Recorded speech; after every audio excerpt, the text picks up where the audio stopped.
Taiwan. I'm Chen Pingan. I'm张皓翔. Today, we are glad to be here to present about our discovery and our research.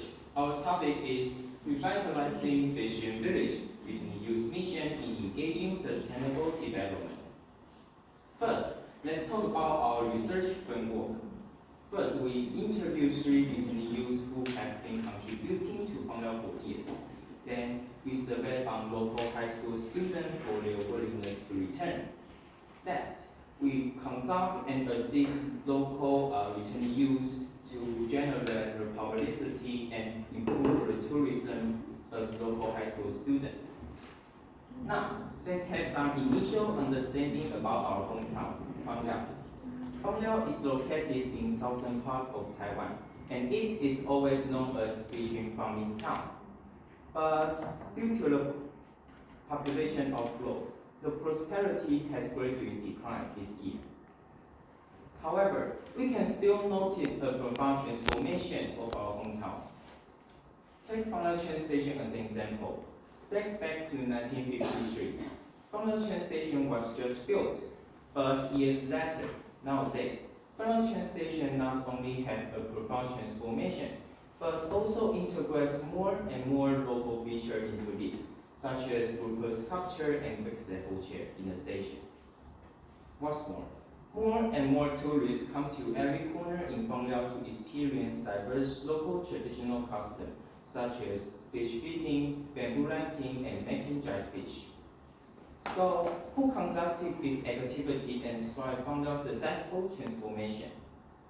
With deeper understanding, we know the driving force behind is the increasing number of youths who return to their hometown, silently contributing to Fangdao with their skill learned outside. And we call these people returning youths. In order to understand the reason for returning and practice revitalizing Fangdao of sustainability development, we interview those returning youths one by one. They are Chen Youyin, Hong Xiaozhi, and Zhang Renqi. First, their reason for returning include the food safety crisis, COVID-19 pandemic, and looking after elders. While reviewing their dedications, we also noticed that they were actually practicing the SDGs. Surprisingly, they didn't even realize it until we point out to them. Now, let's talk about their practices and corresponding SDGs. First, Chen Youyin. He provided employment opportunities for local mothers, which aligns with the Goal 8, decent work and economic growth. Next, Hong Xiaozhi. She organized parent-child activities and promoting fish eating education, which aligns with the Goal 4, quality education. Then, citizen journalist Zhang Renqi. He advocated for a jury system and reported the issue about foul smell from the chicken farm, so as to encourage government to pay more attention on people's lives, which aligns with the Goal 11, sustainable city and community. And he doesn't focus on his career, but also stands up who need those voices. But adversity is the first path to thrive. For example, they face many challenges such as cost management, marketing strategies, and founder promotion access. And citizen journalist Zhang Renqi is also facing pressure from congressmen. Returning youths have done so much for Fangdao. There are over 30 returning youths contributing to Fangdao. What we have mentioned are just small parts of them.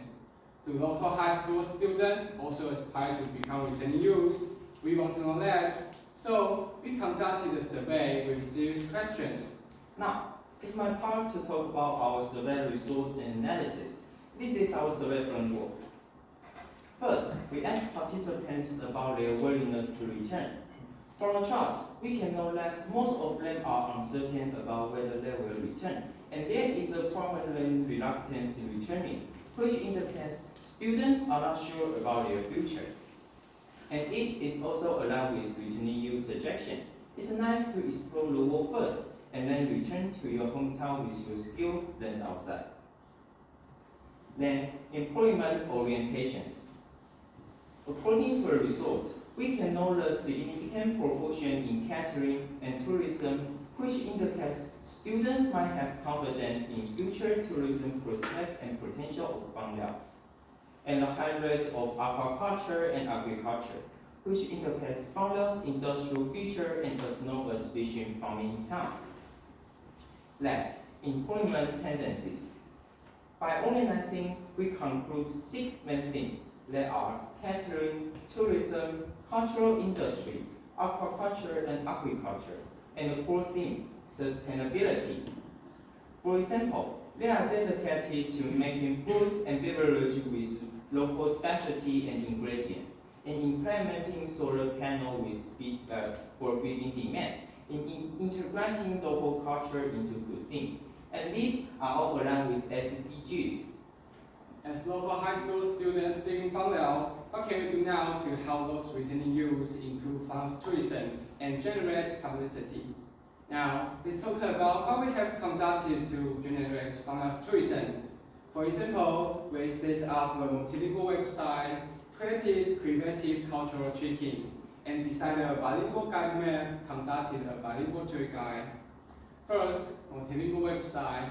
Based on the majority of tourists visiting Fangliao, we selected 6 languages such as Chinese, English, and Japanese, and so on. And this is our website QR code, and if you have interest, you can scan it later. Okay.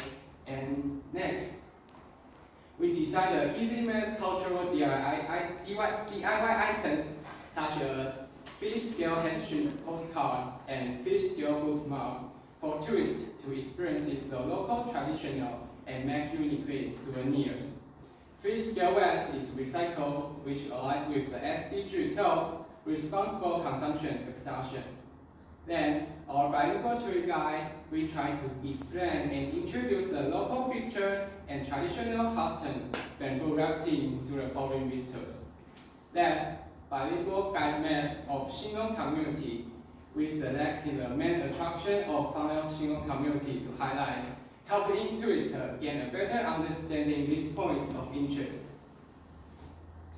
As we conclude, let's discuss our idea in our diagram in the corner.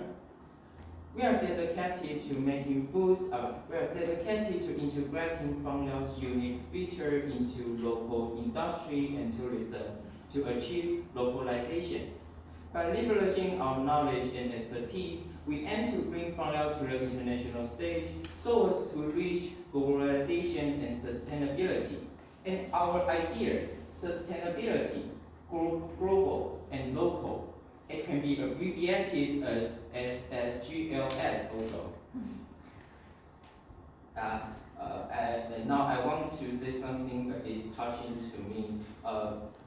This day, due to the typhoon destroyed the Taiwan, Fangliao was destroyed seriously, causing the damage of the agriculture and aquaculture.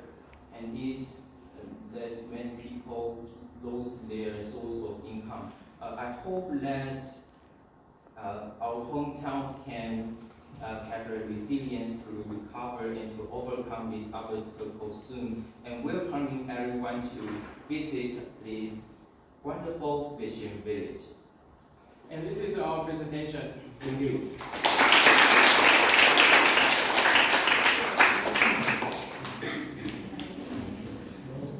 Thank you so much. So I have a question. In the beginning, you mentioned that Fangliao has been having population outflow, and that's why there's a decrease in prosperity. Do you know the reason why there is an outflow? Of course, some youth or maybe some adults, they want to explore the world and to gain more job opportunity, and maybe that is for their education, and maybe they want more interaction opportunity with others and gain a better degree. And then maybe the new suggestion is to maybe you can education and to have a job at external world, and then you can return to your hometown with your students outside. What's the total population in Fangliao?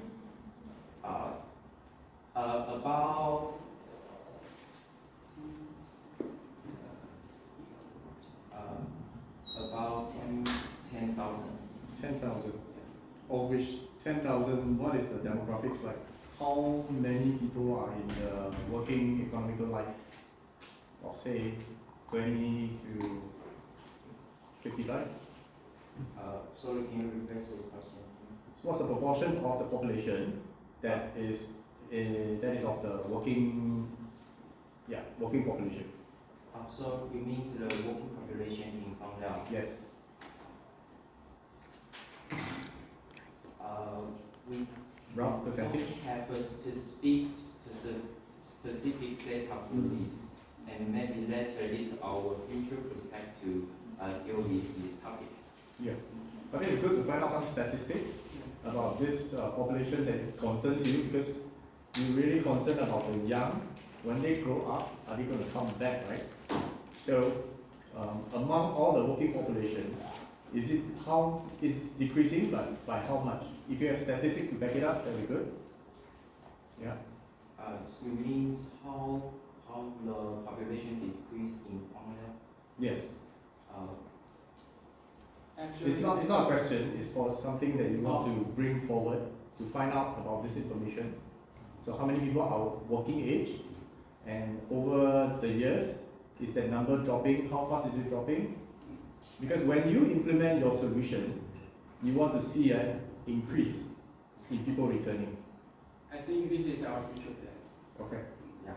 Okay. Deal with this topic later and our future perspective. Right. I like the project is concerned about SDGs, and you have addressed it in at least 4 to 5 of them. So that's great.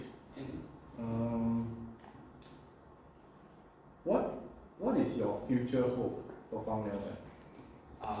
We want to let more and more people to know this. Maybe obviously this is just a remote area, but we want more and more people to know the local culture and the feature of this. I want to hope everyone to know written news, and because written news, this word is not very common, and it's our Chile teacher told me I know this word, so we want to share the written news this word. But the survey that you conduct, it shows that there's low willingness for your young to return. So wouldn't that be a problem, because the survey shows that they are not willing to return? Maybe they are not willing to return now because they are still in the still learning, still in the education. But maybe later they face the obstacle and maybe some tough situation in the city and maybe some urban area. He will realize that the rural area was the best for them. I think they want to explore world first, because the Fangdao is a rural urban. So if you stay in this hometown, you cannot broaden your horizons. So so returning youth will advance them to explore world first. Thank you. And I want to say something in that is my motivation. Although we have a different motivation, but we have the same goals, is to improve Fangdao. And I was motivated by that. My father is also a returning youth, and he's citizen journalist at and he did more, how we mentioned earlier, and he even called people on the through 17 March, and even made some BBC News. So as his son, I was very proud of that. So I want to research these topics. Thank you for sharing us your motivation. I want to share my motivation. Sure. Reflecting on my childhood, Fangdao was just a remote area, and not too much people knows this village, the beautiful landscape and the nice people. But now I found Fangdao has more and more people, even foreigner. They want to know this village, the culture, and the history of this village. So we want to let more and more people to know this proactively. So we conduct the multilingual websites and the multilingual guide map of single community in Fangdao to let more and more tourists or even foreign tourists to know this and to gain better understanding. Is there any questions from the students? Any questions? Any one of you came from a fishing village as well?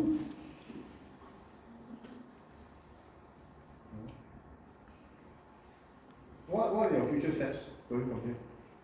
While you all think of the question, I will continue asking, okay? What are your future plans after this? Future plan? Yes. Maybe we can more to gain more understanding and deal with and delve into the topic that why high school students now they are not willing to return in the future, and how those return use done and how they do for Fangliao to date. I want to improve the multilingual website because the language we are translate. So this is not native speaker to translate it. So future I want to find a native speaker to translate to make sure this is great, is good. From Chinese to from native Yeah, Chinese Chinese to another language. to another language. Yeah. Okay. Who are the stakeholders that you are working with for your project? You mean our instructor? Or, No, when you come up with the website, you come up with the tour, you come up with the multilingual map and all that, who are you working with to ensure that this thing works? Multilingual websites creative by myself, Okay. and I'm responsible for the bilingual management, and sometimes we communicate and to cooperate with the item inside. And we discuss and even discuss with our teacher and even with our elder and the return youth to gain more understanding about this and not to provide the wrong information to visitors. So my question will be, how are you going to increase the number of people to know about what you're doing? maybe we can set our multilingual website on the store website to post this. And yeah, so School website? yeah, school website. And maybe to spread the fly in the paper and maybe like some poster to other people and to let them get more information. And maybe we can send just like we do the QR code all around people's eyes, and maybe they touch it and maybe see some touching words, they will be willing to get more understanding about our hometown. Right. I want you to think about where are you going to get these people's attention. If your target is tourists, where do you think they will get the information from? And that's where your information is going to be. You understand? If your target is the youth, where are you going to outreach to the youth? And who are you going to work with to make sure that your efforts are not so... I don't expect you to stand by the roadside giving out pamphlets, right? Or at the railway station. So think about it, how are you going to reach out to these people that can help you to achieve your goals? That's a good question. Any questions from the students? Maybe one last one, or no more questions? Anyone available? Yeah. Is there a reason you focused on the returning youth instead of trying to keep the youth in the town? Of course, keep the youth in the town is important, but maybe we can let those youth to explore the world first and gain more information, gain more knowledge, gain more expertise outside, and then they can return and then Contribute to come there, yeah. right? Okay. Thank you. Thank you.